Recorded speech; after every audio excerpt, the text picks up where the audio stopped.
Hi, my name is Anusha. I'm a singer, songwriter, vlogger. I've just released a single called Scapegoats, and I'm going to do something that I said I would never do. So last year when I released Burden, I vowed to myself that I was going to continue on the path of using songs to sort of mirror or be adjacent to the work that I do outside of music, which is activism, including vaccines. I used to be part of a mask block, we'll get into that story another day, etc, etc. Basically use Nina Simone's words as a sort of motivation to say that you must reflect the times, you must reflect what is happening right now, because as artists that is our job to do. But I choose to reflect the times and the situations in which I find myself. That to me is my duty. And at this crucial time in our lives, when everything is so desperate, when every day is a matter of survival, I don't think you can help but be involved. And I would go even further to say that I think that when you reflect the times and when you reflect what is going on around you and you sort of add your perspective to it, you are also an archivist, and you are archiving not necessarily what exactly is going on, but a feeling, a moment. A really recent example I can think of is Paolo Nutini, Iron Sky, the song Iron Sky, if you don't know it. It is one of my favourite songs by that man, who was a little bit of a misogynist, but... Hello, this is Editing Anusha here. Apparently this song is not about Scottish independence, but you see, I feel like Scotland should be independent because anything that's attached to England is probably going to be bad vibes. So I'm changing the meaning myself and I'm making it about Scottish independence. But yeah, it's just about like maybe don't fall for dictatorships because that's not a good thing. Which is a bit on the nose, isn't it? Anyway. Point being is that I think music is a really important tool, especially now, especially in this moment. Unfortunately, which I'll get onto another video, music also has been bastardized, because obviously if small artists think they can do that, then obviously the large artists who are working in tandem with capitalism, they're obviously going to be like, well, guess I'm going to exploit a movement. Insert the artist you think I'm talking about below. I, spurred on. It was the summer of 2023. I was in a mood. I had sort of a lot of artists that I was inspired by in my ears. And I thought, right, let's go, let's do this. And I started devising Scapegoats, and I came up with the chords.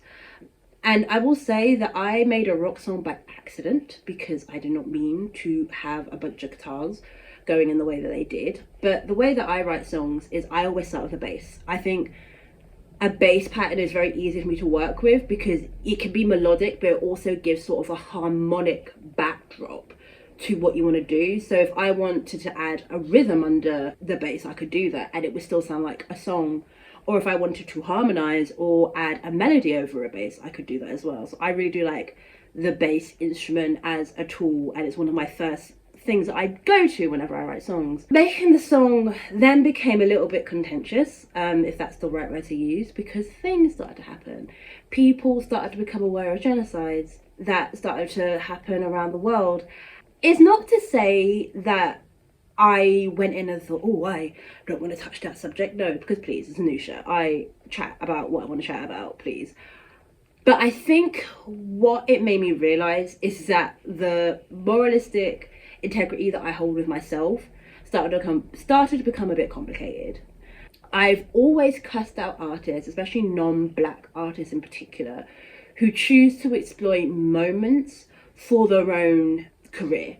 Having your song about, again, I'll just choose Black Lives Matter as an example, and also putting on the FIFA soundtrack, I find that a little bit jaded, and I just think as an artist, having some form of integrity is important, because funny enough, when the BDS movement came out and were like, maybe you should boycott these things, I found a lot of artists were deleting some of the ads that they were doing on Instagram. Anusha says screenshots are forever, so don't try me. That stance that I had is now going to be flipped back on me. I didn't particularly want to make a song that was so pointed that people were going, oh, why are you exploiting this movement? You're not this, or you have no connection here. So I found lyric writing actually quite hard, which usually, if you know me, I started doing music for poetry, so lyric writing should be quite easy. It should come quite naturally to me. But no, I actually found it the most difficult fucking part. But I did it. The song's out, so you know, I achieved what I wanted to achieve. But I also think what I wanted to do is I wanted to make a song that was vague enough that anybody could sort of use it, and it could just be about oppressed people TM, right? It could be about such a pointed situation, or it could be about the whole motherfucking thing. But what I didn't want is, I didn't want a song that could be put on the FIFA soundtrack. No FIFA, but I wanted to show my support for oppressed people. I started writing lyrics, and I started out in, again, a typical Anusha fashion, saying, I don't know how to be, because I didn't. Anusha was confused.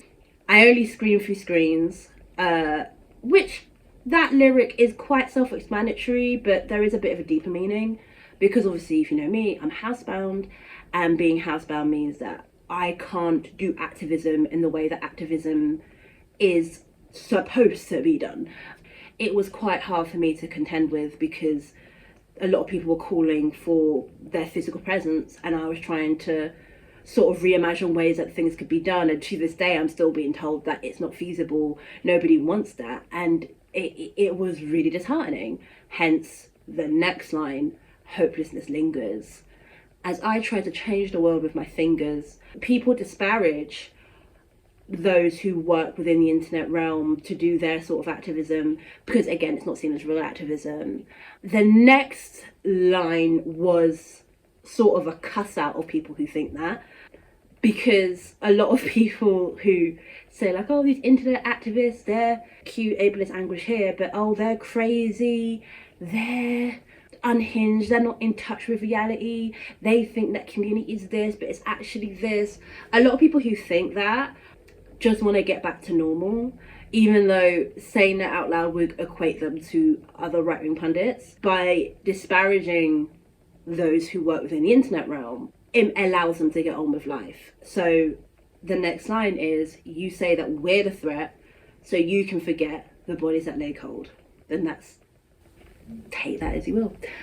The specific line, the bodies that lay cold, was a call to genocide, because there are so many people who have passed away, and I'm not going to get emotional here because I've been crying all day, so I don't need to cry anymore. There are so many people in the disabled community with outside of the Western world, and like people in the country that I'm from, I'm in the Caribbean at home, just passing away, and I found it really hard to pass that, hang on, so many people are dead, but you don't want to go party. Like, how does that work? It was really perplexing to me. So that line, again, the second half of this verse is pointed. You watched it unfold, unbothered.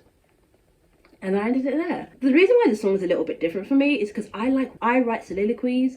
I think I'm the poet laureate, and I'm like, cool fam, let's go. And I, start writing. And I didn't do that this time. I just had one verse, one chorus, and I'm gonna cuss you out. Scapegoats, again, is pretty much what it says in the tin. Kill a scapegoat so you can get back to what you know.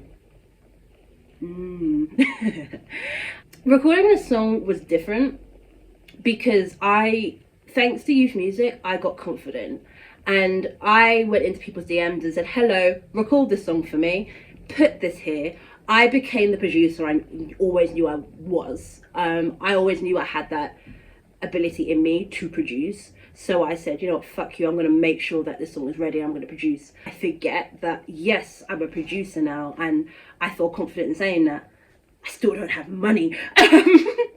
So actually trying to record, I think I now need to record more to see what I'm missing, and then figure out an Anusha way of doing it. Like, one, I've got a cupboard over there, and I am going to record songs in that cupboard, but then I'm going to have to then figure out how to get rid of that like spacey, roomy sound with some reverb and what have you, and EQ and all that BS. I will talk about what is like the bands that inspire Scapegoats a bit later, because that is a whole thing in itself.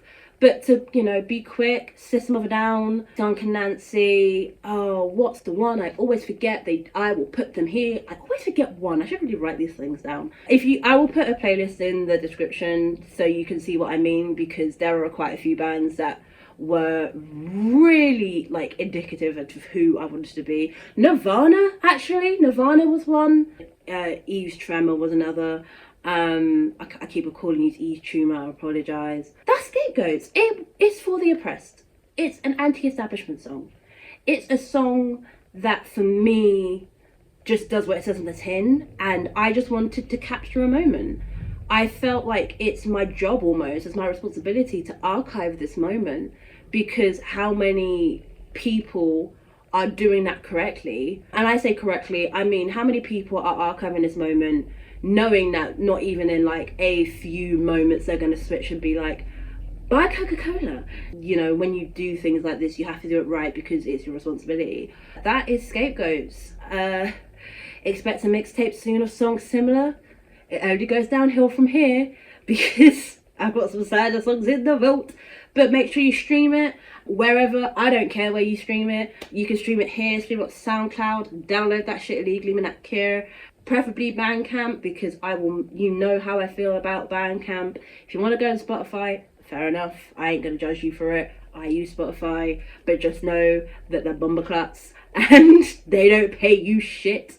I got 10p from Spotify, even though I got over 2,000 streams, but whatever. I'm out of breath. Fuck. That's a quick overview of Scapegoats. Thank you for watching. Please support the people who have GoFundMes in the description. I might make a separate link because I know that YouTube doesn't like links, but also like 10 people watch this video, so I don't know how much I care about that. Yeah, like I said, I will see you in the next one. Stream my music. Yeah.